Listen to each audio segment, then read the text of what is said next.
ഇന്ന് നമ്മോടൊപ്പമുള്ളത് മാധ്യമ മേഖലയിൽ തൻ്റേതായിട്ടുള്ള തനതായ വ്യക്തിമുദ്ര പതിപ്പിച്ച മുതിർന്ന മാധ്യമ പ്രവർത്തകൻ ശ്രീ ടി ദേവപ്രസാദ് സാറാണ്.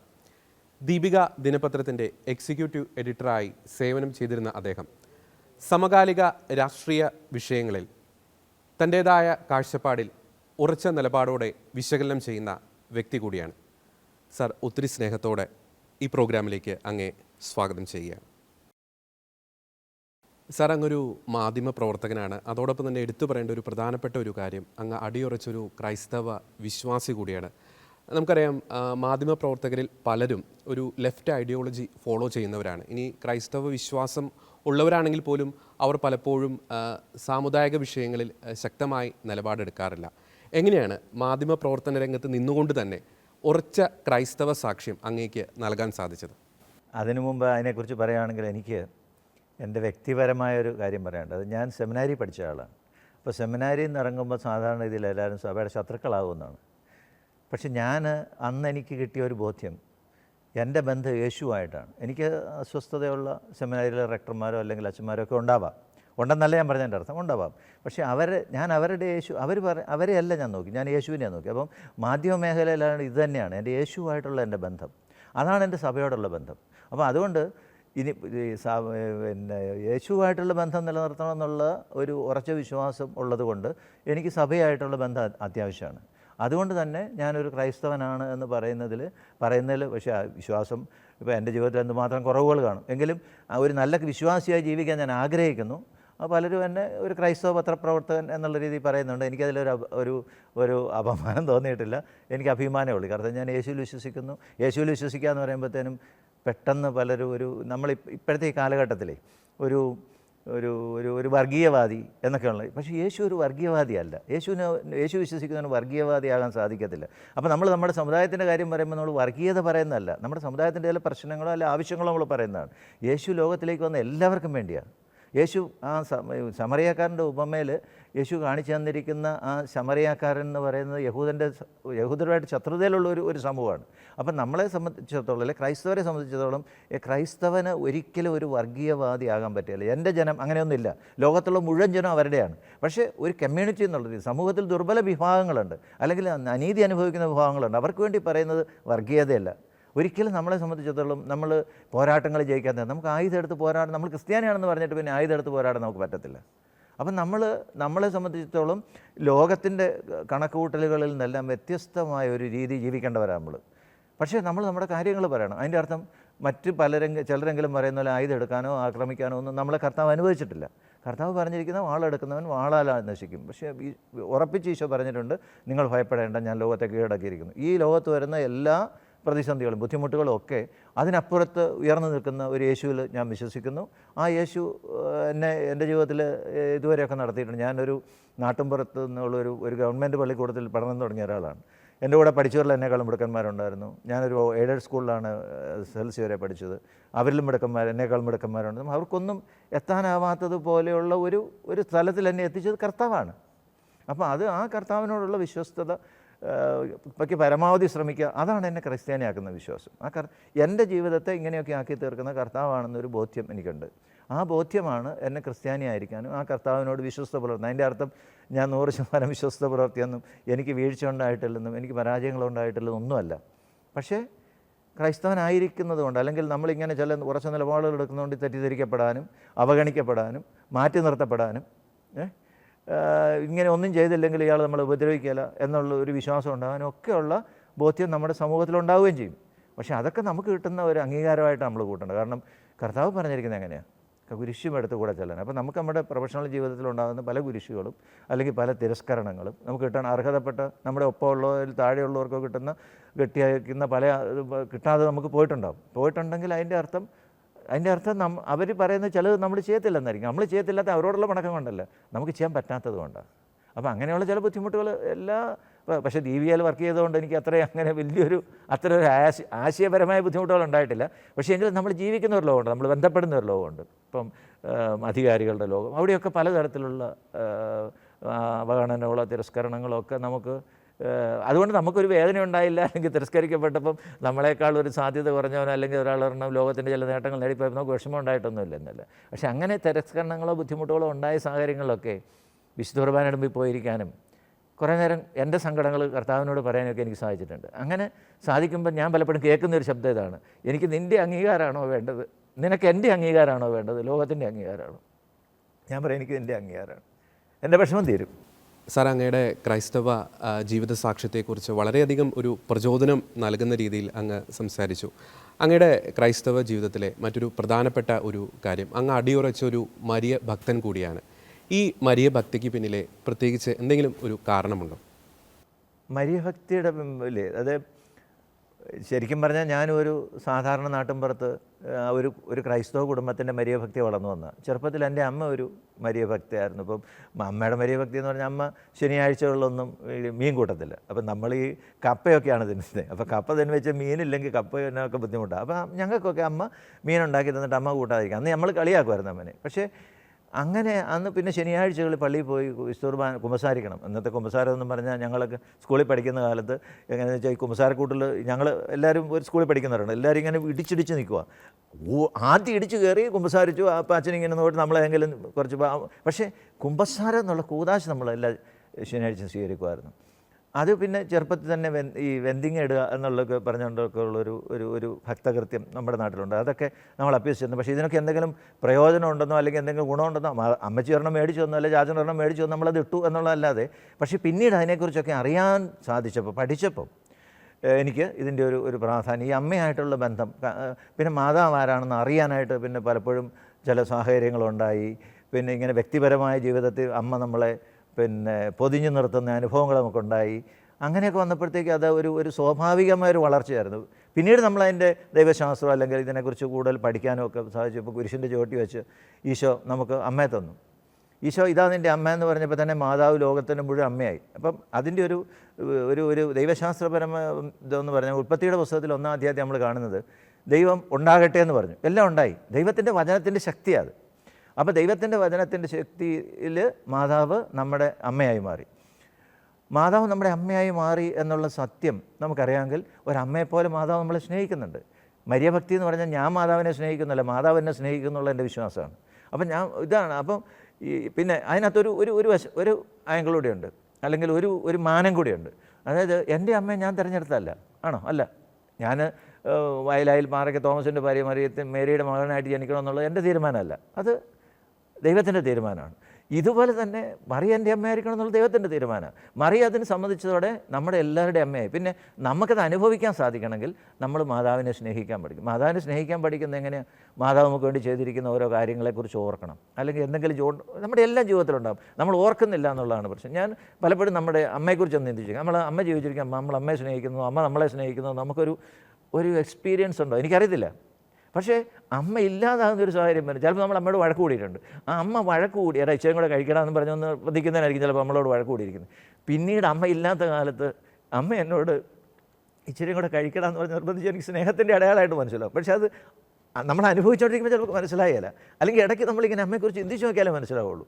അല്ലെങ്കിൽ എന്താ, അവിടെ ചെന്ന് അമ്മയോട് കൂടെ ഒന്ന് വർത്താനമൊക്കെ പറഞ്ഞ് അമ്മയെല്ലാം ഉണ്ടാക്കി തരുന്നു. ഈ അമ്മ ബന്ധത്തിന് ഇങ്ങനെ ഒരു പ്രത്യേകതയുണ്ട്. അപ്പം അമ്മയെക്കുറിച്ച് ധ്യാനിക്കുമ്പോൾ പ്രാർത്ഥിക്കുമ്പോൾ ഓരോരോ കാര്യങ്ങൾ നമുക്ക് പിന്നെ ആ അമ്മ നമ്മുടെ ജീവിതത്തിൽ ഇടപെട്ടതിൻ്റെ സംഭവങ്ങൾ, നമ്മൾ തളരാതെ നമ്മളെ കാത്തതിൻ്റെ സംഭവങ്ങൾ, അല്ലെങ്കിൽ നമ്മൾ അബദ്ധത്തിലേക്ക് പോകുമായിരുന്ന ചില സാഹചര്യങ്ങൾ നമ്മൾ അത്ഭുതകരമായി രക്ഷിച്ചതിൻ്റെ സംഭവങ്ങൾ ഒക്കെ നമുക്ക് മനസ്സിലാകുക എന്ന് പറഞ്ഞാൽ അത് നമുക്ക് ബോധ്യമാവും. അത് പറഞ്ഞാൽ ചിലപ്പോൾ ബാക്കിയുള്ളവർക്ക് വിശ്വാസമാണെന്നില്ല, പക്ഷേ നമുക്ക് ബോധ്യമാവും. ആ ബോധ്യം വരുമ്പോൾ നമ്മൾ കൂടുതൽ അമ്മയെ ആശ്രയിക്കും.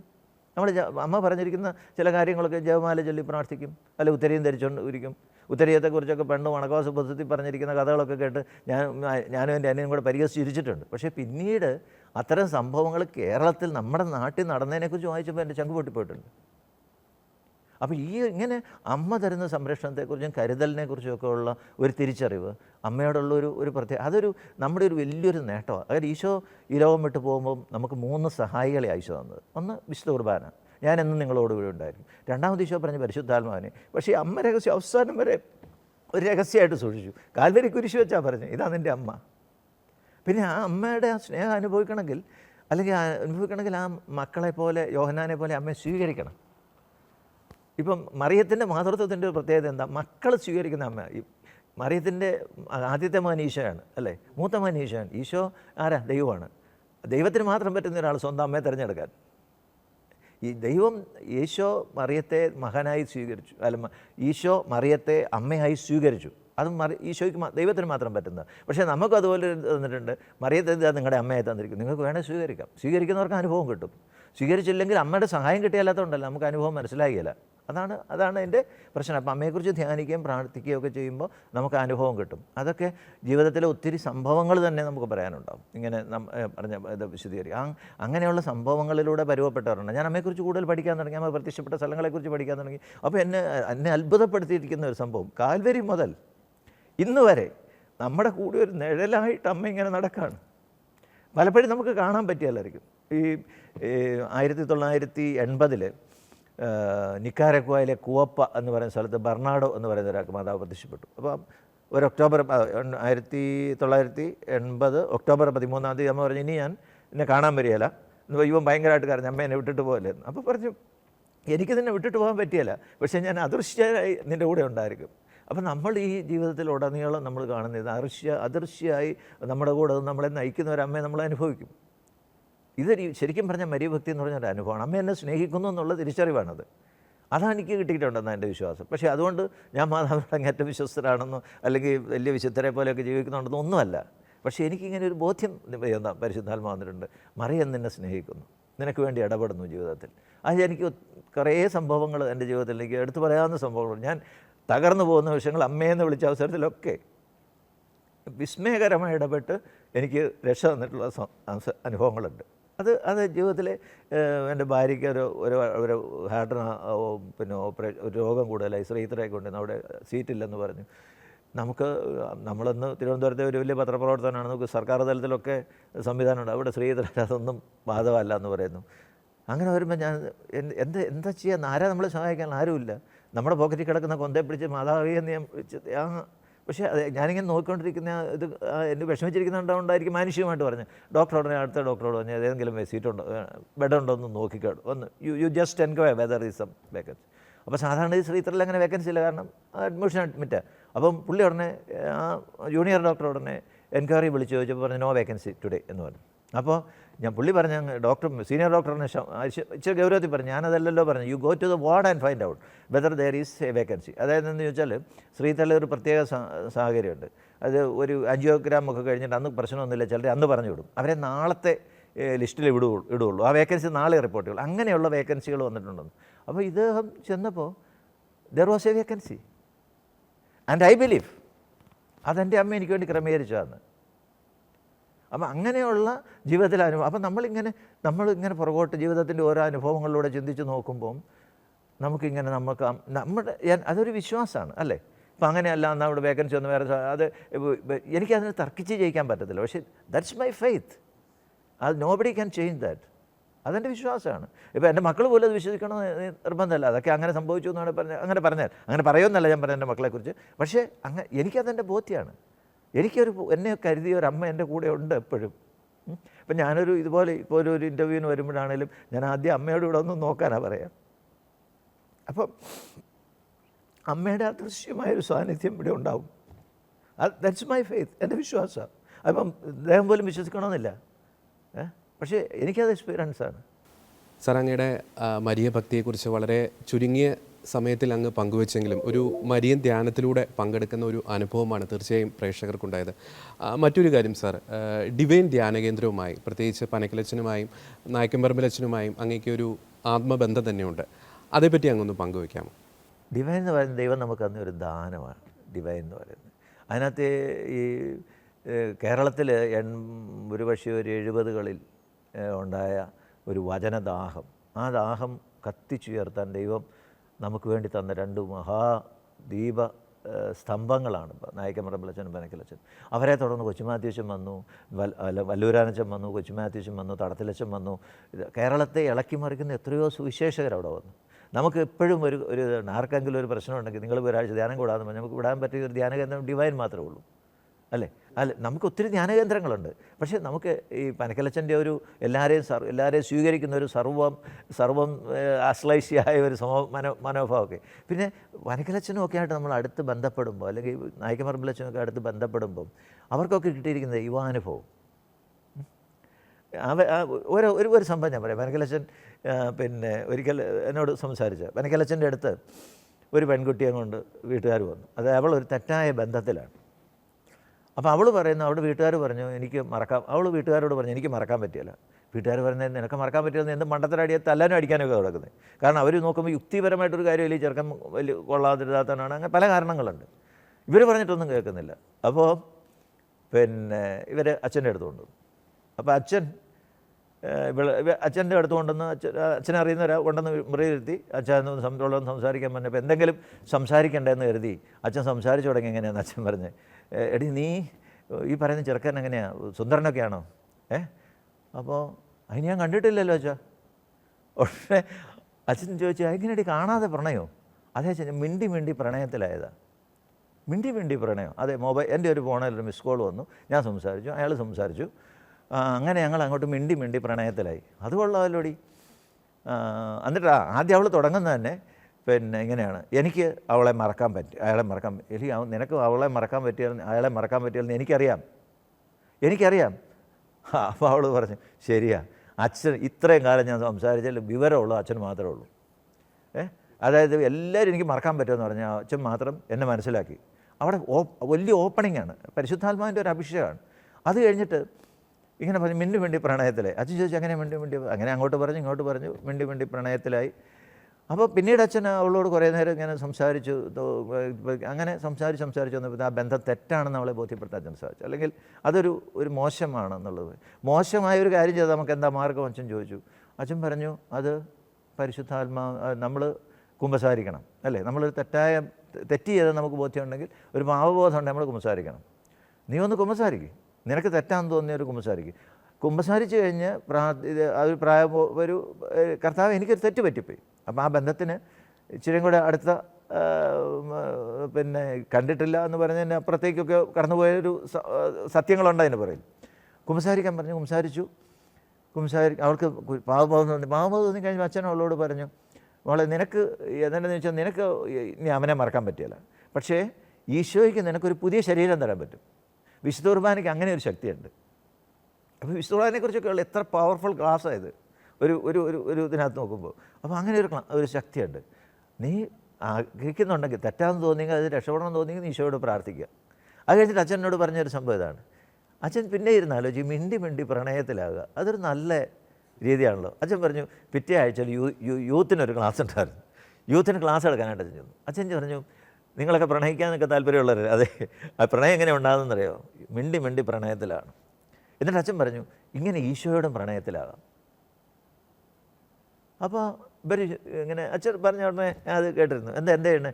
നിങ്ങൾ നിങ്ങളുടെ വിഷമങ്ങളും അല്ലെങ്കിൽ നിങ്ങളുടെ ആഗ്രഹങ്ങളൊക്കെ ആയിട്ട് ഈശോയോട് വികാരണത്തിന് പോയി പോകണം. നിങ്ങൾ അവിടെ ഇരുന്ന് വർത്താനം പറയണം ഈശോയോട്. അങ്ങനെ കുറേ നേരം മിണ്ടി കഴിയുമ്പോൾ നിങ്ങൾ പ്രണയത്തിലാവും, ഈശോയായിട്ട് സ്നേഹത്തിലാവും. അപ്പം അച്ഛൻ്റെ നല്ല പ്രസംഗമായിരുന്നു, അച്ഛനൊരു തൃപ്തി. അച്ഛൻ പറയുന്നതാണ്.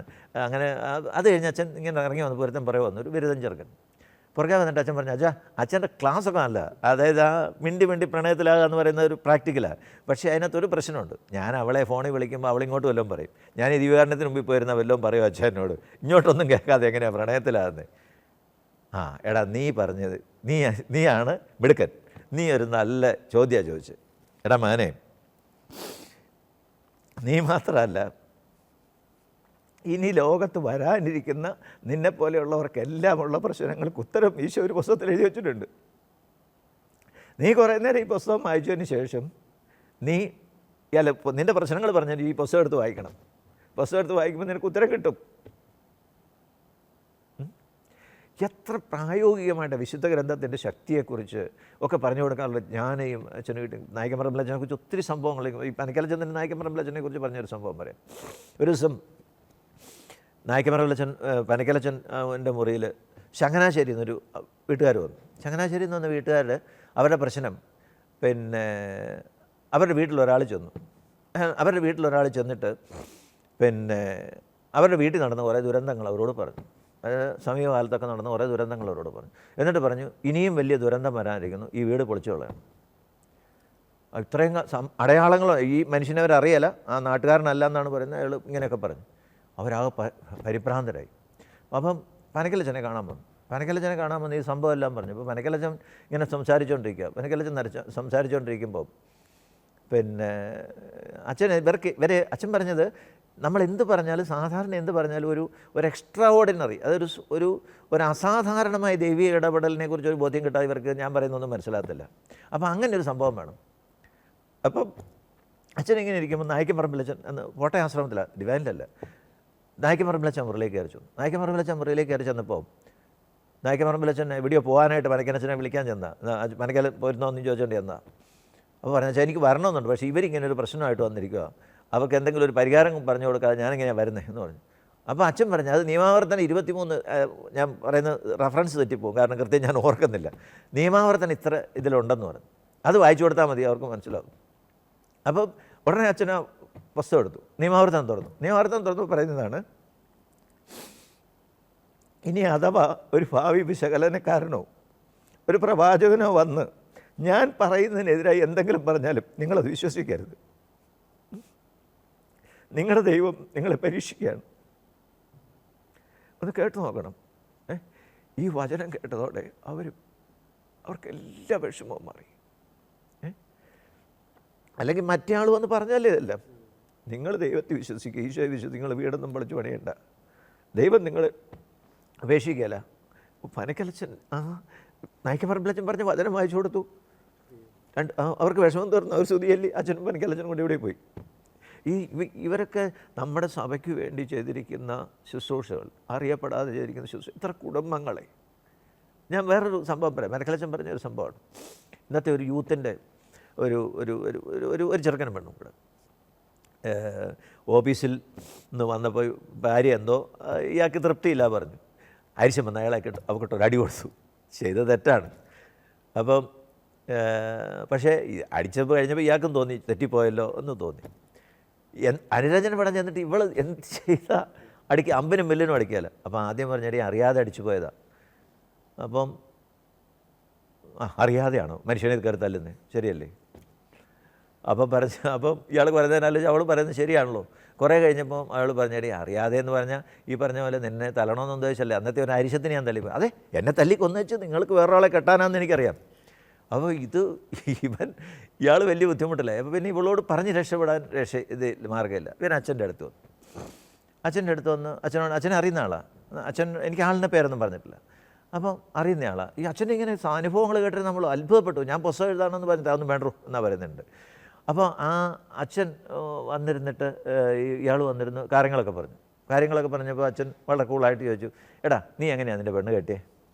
ഞാൻ പ്രേമിച്ചൊന്നുമല്ല ചാ, എൻ്റെ കാരണവന്മാർ വേണ്ട, ഞാൻ പ്രേമിച്ചാണോ കണ്ടാണോ എന്നൊന്നും അല്ല എന്നോട് ചോദിച്ചു. നീ എനിക്ക് എങ്ങനെയാണ് പെണ്ണിനെ കിട്ടിയേ? അത് കാരണവന്മാർ പോയി കണ്ടു, എനിക്ക് ഇഷ്ടപ്പെട്ടു, ഞാൻ കെട്ടി.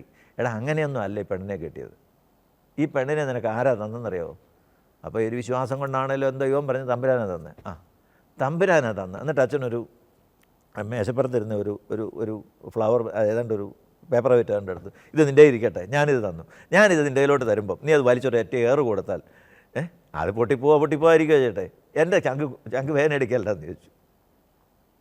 ശരിയാ.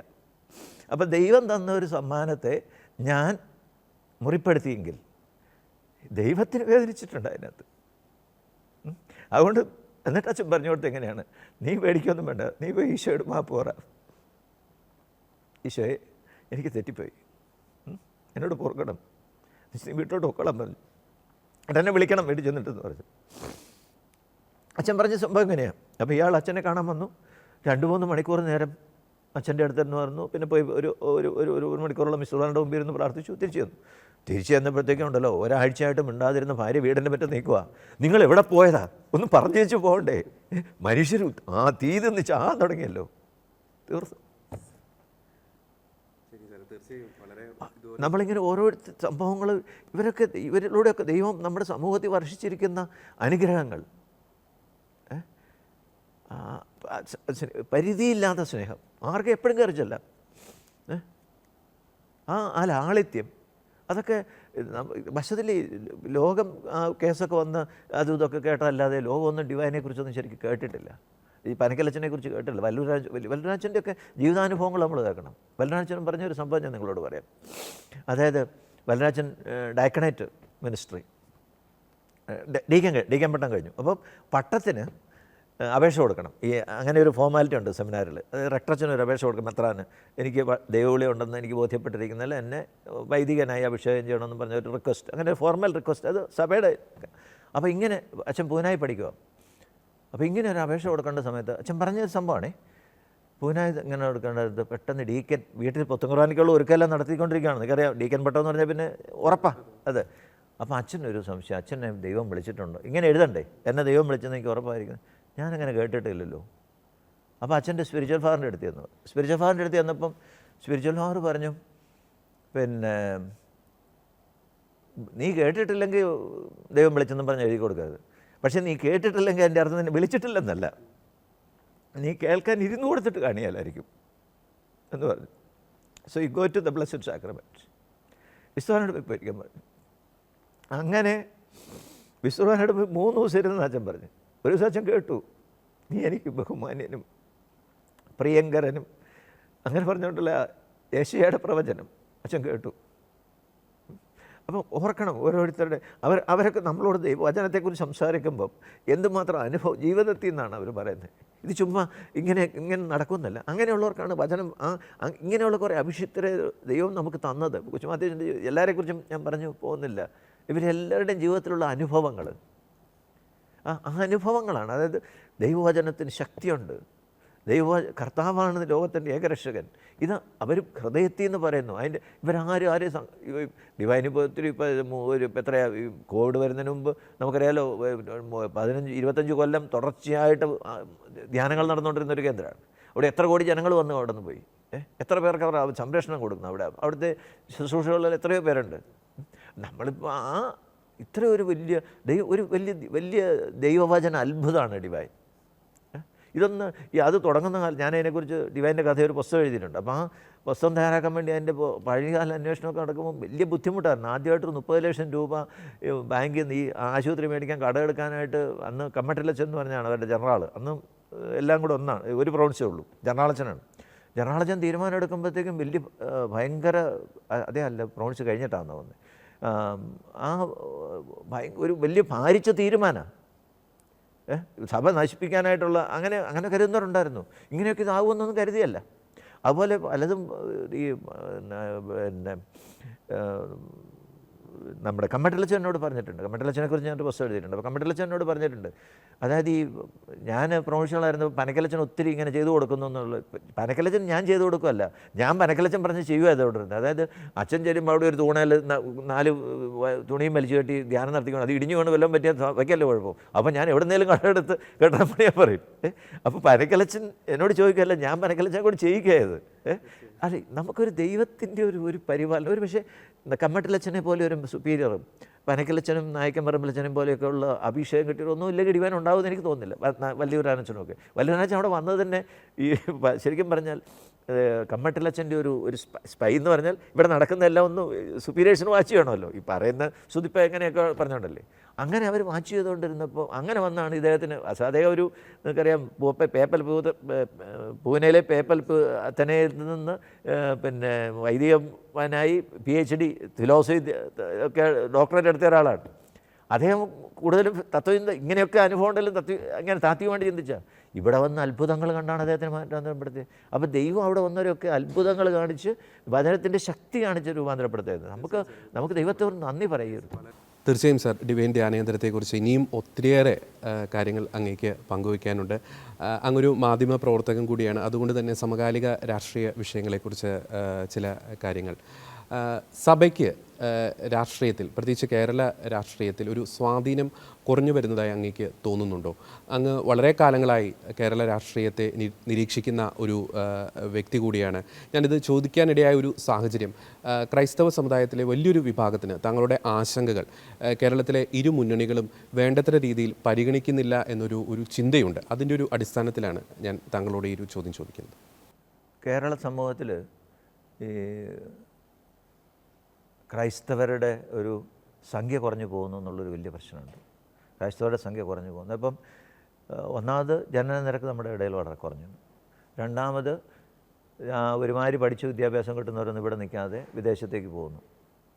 രണ്ടിനും നമുക്ക് ആരെയും കുറ്റപ്പെടുത്താനോ ഒന്നുമല്ല പറയുന്നത്. പക്ഷേ ഇത് ഒരു യാഥാർത്ഥ്യമാണ്. സമൂഹത്തിൽ നമ്മുടെ പങ്കാളിത്തം കുറഞ്ഞാൽ നമുക്കുള്ള ഇത് പിന്നെ അംഗീകാരം കുറയും. സമൂഹത്തിൽ കുറഞ്ഞു കഴിഞ്ഞാൽ ഇത്തരം കാര്യങ്ങളൊക്കെ ഇപ്പം നമ്മൾ ഉടനെ ഒരാളോട് 4 മക്കൾ, ഇപ്പോൾ എല്ലാവരും പ്രസംഗിക്കും, അല്ലെങ്കിൽ ധ്യാനഗുരുക്കന്മാരൊക്കെ പ്രസംഗിക്കും, കൂടുതൽ മക്കളുണ്ട്. ഞാൻ അതിനെക്കുറിച്ച് ഒരാളോട് സംസാരിച്ചു. 4 മക്കളുണ്ട്, ജീവിക്കാൻ മാർഗ്ഗമില്ല സാറേ, എന്നാ ചെയ്യുന്നതെന്ന് ചോദിക്കുമ്പോൾ നമ്മൾ എന്നാ ഉത്തരം പറയുന്നത്? അതിൻ്റെ ഒരു വലിയ ഒരു പ്രശ്നത്തിൽ നമ്മുടെ ഈ വിദ്യാഭ്യാസ രംഗത്തൊക്കെ വന്നിരിക്കുന്ന മാറ്റങ്ങൾ, അല്ലെങ്കിൽ അക്കാഡമിക് രംഗത്ത് വന്നിരിക്കുന്ന മാറ്റങ്ങൾ, ഇതൊക്കെ നമ്മൾ വളരെ ഗൗരവപൂർവ്വം ചിന്തിക്കേണ്ട. നമ്മൾ വലിയ വിദ്യാഭ്യാസ സ്ഥാപനങ്ങളൊക്കെ ഉണ്ടാക്കും. അപ്പം നമ്മുടെ കുഞ്ഞുങ്ങൾ ഇപ്പം തൻ്റെ ഒന്നും സാമ്പത്തികത എനിക്കറിയാം. ഇപ്പോൾ എൻ്റെ ആണെങ്കിൽ ഞാൻ പറയാം, ഒരു പത്രത്തിലായിരുന്ന ആൾ, അല്ലെങ്കിൽ എൻ്റെ വൈഫിനും നല്ല ജോലിയുണ്ട്. പക്ഷേ നമുക്ക് ഇതുപോലുള്ളൊരു സ്ഥാപനത്തിൽ ഒരു കുഞ്ഞിനെ വിടണമെന്ന് പറഞ്ഞാൽ വലിയ ബുദ്ധിമുട്ടാണ്. അതിൻ്റെ ഫീസെല്ലാം കൂടെ കൊടുക്കാം. ഞങ്ങൾക്ക് ശമ്പളം അനുസരിച്ച് ദൈവം അനുഗ്രഹിച്ച് നല്ല ശമ്പളം കിട്ടുന്നവരാണ്. അപ്പോൾ ഒന്ന് ഓർത്തേക്ക്, അപ്പം നമ്മളെക്കാളും, അല്ലെങ്കിൽ നമ്മൾ ഒരുമാതിരി ബാക്കിയുള്ളവരുടെ ദൃഷ്ടിയിൽ കുറച്ചുകൂടെ നല്ല ഇതിലുള്ളവരാണ്. അതിൽ താഴ്ന്ന ആൾക്കാരൊക്കെ എന്ത് ചെയ്യും കുഞ്ഞുങ്ങളെ? അപ്പോൾ അവർ ഒരു കുഞ്ഞും മതിയെന്നൊക്കെ തീരുമാനിക്കും. അപ്പോൾ നമ്മൾ ഇതിപ്പോൾ ഇതില്ലാഞ്ഞെങ്കിൽ, ഇപ്പം ഞാനൊക്കെ പഠിച്ച കാലത്ത് ഞങ്ങളെല്ലാം ഒരു ഗവൺമെൻറ് സ്കൂളിൽ പോയി 4 വരെ, അവിടെ അതേ ഉള്ളൂ. അത് കഴിഞ്ഞിട്ട് ഒരു ഹൈസ്കൂളിൽ പോയി, അത് എയ്ഡഡ് സ്കൂളാണ്, അതേ ഉള്ളൂ.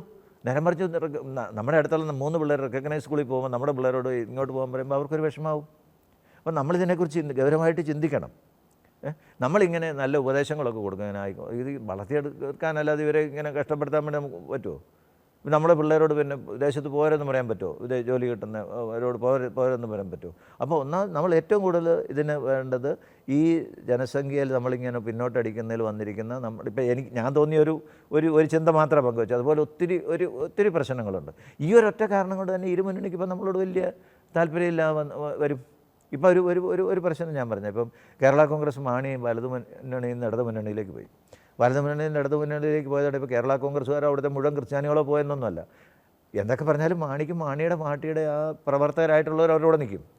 അപ്പോൾ അവർക്ക് അവിടെ ഒരു മാറ്റം വരുത്താൻ മാത്രമുള്ള ആളിനെ കിട്ടും. പിന്നെ അവർക്കാണെങ്കിലും കോൺഗ്രസ്സുകാരുടെ ഇതൊന്നും അല്ലാതെ അത്യാവശ്യം ഉണ്ടാവും, ഒരു മന്ത്രിയൊക്കെ കിട്ടും. വലിയ വഴക്കൊന്നും കൂടെ അവിടെ ജീവിക്കാമെങ്കിൽ കുഴപ്പമില്ലാതെ ജീവിക്കാം. അപ്പോൾ അവർക്കവരുടെ മന്ത്രി സ്ഥാനം അല്ലെങ്കിൽ MP സ്ഥാനമൊക്കെ ഉറപ്പ്. ഈ സമുദായത്തിൻ്റെ കാര്യം പറഞ്ഞുകൊണ്ട് വന്നാൽ, അല്ലെങ്കിൽ ഇതിൻ്റെ കാര്യം വന്നാൽ, ഇപ്പം ഞാനൊരു കാര്യം പറയും, വേറൊരു പ്രശ്നം കൊണ്ട് ഒരു സമുദായബോധം നമുക്ക് കുറയുന്നു എന്നുള്ളൊരു പ്രശ്നമുണ്ട്. നമ്മുടെ ആൾക്കാർക്ക് ഇപ്പോൾ അങ്ങനെ ഞങ്ങൾക്കൊരു അംഗീകാരം കിട്ടണം. പിന്നെ കിട്ടിയാൽ ഇപ്പം നമ്മൾക്ക് ഒരു അംഗീകാരം കിട്ടും, നമ്മുടെ ഒരാളൊരു ഒരു പദവി കിട്ടിക്കഴിഞ്ഞാൽ അതുകൊണ്ട് കമ്മ്യൂണിറ്റിക്ക് എന്തെങ്കിലും പ്രയോജനമുണ്ട്. ഒരു അതർവൈസ് ഈക്വൽ ഒരു പരിഗണന അതുപോലും നമ്മുടെ ആൾക്കാർ ചെയ്യത്തില്ല. അങ്ങനെയാണ് പലയിടത്തും നമ്മൾ കണ്ടിരിക്കുന്നത്. പിന്നെ വേറൊരു കാര്യം, നമ്മുടെ ആൾക്കാർക്ക് ഇപ്പം മനസ്സിലായി വരുന്നൊരു സംഭവമുണ്ട്. എന്തെങ്കിലുമൊക്കെ കിട്ടണമെങ്കിൽ ഈ കോൺഗ്രസിൻ്റെ കൂടെ നിന്നാൽ പറ്റില്ല, അല്ലെ ഇടതുപക്ഷമൊക്കെ പറയാമെങ്കിൽ അവർ വല്ലയിടത്തും ഈ ആദ്യത്തേനെ അവരുടെ കൂടെ ചെല്ലാൻ വേണ്ടിയിട്ട് അവരെവിടെയെങ്കിലുമൊക്കെ ഒന്ന് പ്രതീക്ഷിക്കും. ഇപ്പം നമ്മൾ ഈ പത്രപ്രവർത്തന രംഗത്തെക്കുറിച്ച് തുടക്കാലത്ത് പറഞ്ഞ പോലെ നമ്മൾ പറയാം, UDFൻ്റെ അല്ലെങ്കിൽ ഇപ്പം ഓൾ ത്രൂ ഔട്ട് ദീപി എന്നും UDFൻ്റെ ഒരു സൈഡിലായിരുന്നു മിക്കവാറും. നമ്മുടെ ആൾക്കാർക്ക് കമ്മിറ്റികൾ അവർ പ്രസ് അക്കാഡമി വന്നാൽ, ഞാനിതുവരെ ഒരു പ്രസ് അക്കാഡമിയിൽ അംഗമായിട്ടില്ല. ഞാൻ 40 വർഷമായിട്ട് പത്രപ്രവർത്തനം, എന്നെ ജൂനിയേഴ്സ് ആയിട്ടുള്ളവരൊക്കെ പലപ്പോൾ വന്നിട്ടുണ്ട്. അപ്പോൾ ഇത് കിട്ടാൻ വേണ്ടി ഞാൻ ആരോടും പോയി ചോദിച്ചിട്ടല്ല പറയുന്നത്. അപ്പോൾ ഇങ്ങനെയുള്ള ഒന്ന് നമ്മുടെ ആൾക്കാർക്ക് കൊടുക്കണം. അവർ പുറകെ ചെല്ലുന്നവർക്ക്, അങ്ങനെയുള്ളവർക്ക് ഇങ്ങനെയൊരു, അതായത് നമ്മുടെ കൂടെ നിൽക്കുന്ന ഒരാളെ കണ്ടുപിടിച്ചൊന്ന് കൊടുക്കുന്ന ഒരു അവസ്ഥ UDFൻ്റെ ഭാഗത്തുള്ളതായിട്ട് എനിക്ക് തോന്നിയിട്ടില്ല. അവരെ കാണാൻ ചെന്ന് അവർക്ക് എന്തെങ്കിലും കാര്യങ്ങളൊക്കെ ചെയ്ത് കൊടുക്കുന്നവർക്കൊക്കെ പിന്നെ ഈ പറഞ്ഞ പോലെ നമ്മളോടൊരു പരിഗണനയൊക്കെ ഉണ്ട് കേട്ടോ. ഇപ്പം നമ്മളൊരാടെ ഒരു സ്ഥലം മാറ്റ കാര്യം പറയുമോ, അങ്ങനെ ഒരു പ്രശ്നം പറയുകയൊക്കെ ചെയ്ത് നമ്മൾ പരിഗണിക്കുകയൊക്കെ ചെയ്യും. പക്ഷേ UDFൻ്റെ കൂടെ നിന്നുകൊണ്ട് വലിയ പ്രയോജനം ഇല്ല എന്നുള്ളൊരു ചിന്ത ഉള്ളതുകൊണ്ട്, അതുപോലെ ഇപ്പോൾ UDF അധികാരത്തിൽ വരാണ് നിങ്ങളൊന്ന് ചോദിക്കുക, അവർ മിടുക്കന്മാരാകുന്ന ഇടതുപക്ഷ ചിന്താഗതിക്കാരെ അംഗീകരിച്ചാണ്. ശരിക്കും അവർ അവാർഡ് കൊടുത്താലും മറ്റു കൊടുത്താലും ഒരു ലെഫ്റ്റ് സൈഡ് നിൽക്കുന്നവർ, കാരണം അവരിൽ നിന്ന് വിമർശനം വരാതിരിക്കാനായിരിക്കും. അപ്പം അവർക്ക് എന്നാൽ ഇടതുപക്ഷത്തിനാണ് അവരുടെ അക്കാര്യത്തിൽ അവരൊരു അധികാരത്തിൽ വന്നു കഴിഞ്ഞാൽ അവരുടെ ആൾക്കാരെല്ലാം വേറെ ആരെയും അവർ പരിഗണിക്കില്ല. എന്ത് പരിഗണനത്തിൻ്റെ പേരിൽ അവർക്കല്ലാതെ അവർ പരിഗണിക്കത്തില്ല. അങ്ങനെ ആരെയും വന്നു കഴിഞ്ഞാൽ അവർ ഈയിടെ കണ്ടൊരു നിയമനം വന്ന ഒരു സംശയം വന്ന ഒരാളെ മാറ്റിയില്ലേ, ഞാൻ പേര് മറന്നുപോയി, അവർ ഇത്രയും വളരെ സൂക്ഷ്മതയോടെ ചെയ്യും. പക്ഷേ ഈ UDFനോ അല്ലെങ്കിൽ കോൺഗ്രസ്സിനോ അങ്ങനെ ഇല്ലായിരുന്നു. കരുണാകരൻ കുറച്ചൊക്കെ ചിന്തിക്കായിരുന്നു. പക്ഷേ കരുണാകരനാണ് ഈ SFIയുടെ ഒരാളായി നടന്ന സുകുമാരനെ KSFDCയുടെ ഈ ചലച്ചിത്രാഞ്ജലിയുടെ ചെയർമാനാക്കി നിയമിച്ചതൊക്കെ. അപ്പം അത് നമ്മൾ വലിയ വിശാല അർത്ഥത്തിൽ പറഞ്ഞാൽ അങ്ങനെയാണ് ചെയ്യേണ്ടത്, യോഗ്യതയുള്ളവർക്ക് കൊടുക്കുക എന്നുള്ളതാണ്. പക്ഷേ അങ്ങനെ എല്ലാവരും ചെയ്യാത്തപ്പോൾ ഒരു കൂട്ടർ മാത്രം ചെയ്യുമ്പോൾ ഇതാണ് നമ്മുടെ ഒരു പ്രശ്നം വരുന്നത്. ഇപ്പം നമ്മൾ പറയുന്ന പല പ്രിൻസിപ്പിളുകളും എല്ലാവരും അംഗീകരിക്കാതെ ഒരു കൂട്ടർ മാത്രം അവർക്കൊന്നും കിട്ടത്തില്ല. മറ്റൊരു ഇങ്ങനെ ഓരോരുത്തർ വരുമ്പം നമ്മൾ തിരുവനന്തപുരത്ത് കണ്ടിട്ടുണ്ട് ചില സമുദായത്തിൽപ്പെട്ട ഉദ്യോഗസ്ഥന്മാർ അവിടെ സെക്രട്ടേറിയറ്റിൽ പ്രവർത്തനം ഏത് ഗവൺമെൻറ് ഒന്നല്ല വരുന്നത്. കാരണം അവർ മിക്കവാറും ഇടതുപക്ഷമായിരിക്കും, സംഘടനയിൽ അങ്ങനെയായിരിക്കും. പക്ഷേ വലതുപക്ഷം വരുമ്പോൾ മുസ്ലിം ലീഗ് ഭരണത്തിലുണ്ട്, പിന്നെ അവർക്ക് പ്രശ്നമില്ല. ചോക്കണം, കോൺഗ്രസ് സംഘടനക്കാരോട് ചോദിച്ച് നോക്കണം, തല്ലി മേടിക്കാൻ ഞങ്ങൾ കാര്യം അവർ വരുമ്പോൾ ഒരു കാര്യം നേടും. ഇതൊക്കെ നമ്മൾ കാണുമ്പോൾ നമ്മൾ ഇതേക്കുറിച്ച് ഓരോ ഇത് വർഗീയത പറയുന്നതല്ല, അതൊരു ജീവിത രീതിയായിരിക്കും. അങ്ങനെയൊക്കെ നമ്മൾ കാണുന്നുണ്ട്. അപ്പോൾ നമ്മളത് ചിലപ്പോൾ നമുക്കിപ്പം പ്രത്യേകിച്ചൊന്നും UDF-നോട് LDF-ൻ്റെ ഒന്നും കിട്ടാനില്ലാതെ നമുക്കിത് പറയാം, അതിനുള്ളൊരു സ്വാതന്ത്ര്യമുണ്ട്. അതുകൊണ്ട് നമ്മൾ പറയുന്നു, ആൾക്കാർക്കിത് ബോധ്യം വരുന്നുണ്ട്. ചിലർക്ക് പറയാൻ പേടിയുണ്ട്, കാരണം അവർക്ക് ഒന്നും കിട്ടാൻ പോകുന്നുള്ളൂ. നമുക്കങ്ങനെ ഭയപ്പെടേണ്ട ദൈവം അങ്ങനെ നമ്മൾ വേറൊന്നും പറയുന്നില്ല. നമ്മളിങ്ങനെ നടക്കുന്നുണ്ടെന്ന് മാത്രമല്ലേ പറയുന്നുള്ളൂ. അതിന് അവരെ കയറി തല്ലാനോ പിടിക്കാനോ നമ്മൾ പറയുന്നില്ല. അത് ആൾക്കാർ മനസ്സിലാക്കുക. നമ്മൾക്കൊരു ആക്രമണത്തിൻ്റെ അല്ലെങ്കിൽ അത് കർത്താവ് നമ്മളെ പഠിപ്പിച്ചിട്ടുമില്ല, അത് നമുക്ക് പാടില്ല. അത് ഒരിക്കലും നമ്മളെ സംബന്ധിച്ച് നമ്മൾ മനുഷ്യശക്തി കൊണ്ട് ജയിക്കേണ്ടവരല്ല, നമ്മുടെ ആത്മീയ ശക്തി കൊണ്ട് ജയിക്കേണ്ടവരാണ്. അത് നമ്മൾ ജയിക്കുകയും ചെയ്യും. സർ, ഹൃദയത്തിൽ തട്ടിയുള്ള വളരെ ആഴത്തിലുള്ള ചിന്തകളാണ് അങ്ങ് ചുരുങ്ങിയ സമയം കൊണ്ട് അങ്ങ് പങ്കുവച്ചത്. ഷെക്കിന ന്യൂസിന് അങ്ങയുടെ വിലയേറിയ സമയം അങ്ങ് തന്നതിന് അങ്ങേക്ക് പ്രത്യേകം നന്ദി. Thank you sir. ഒത്തിരി സന്തോഷം. Thank you very much. Isho അനുഗ്രഹിക്കട്ടെ.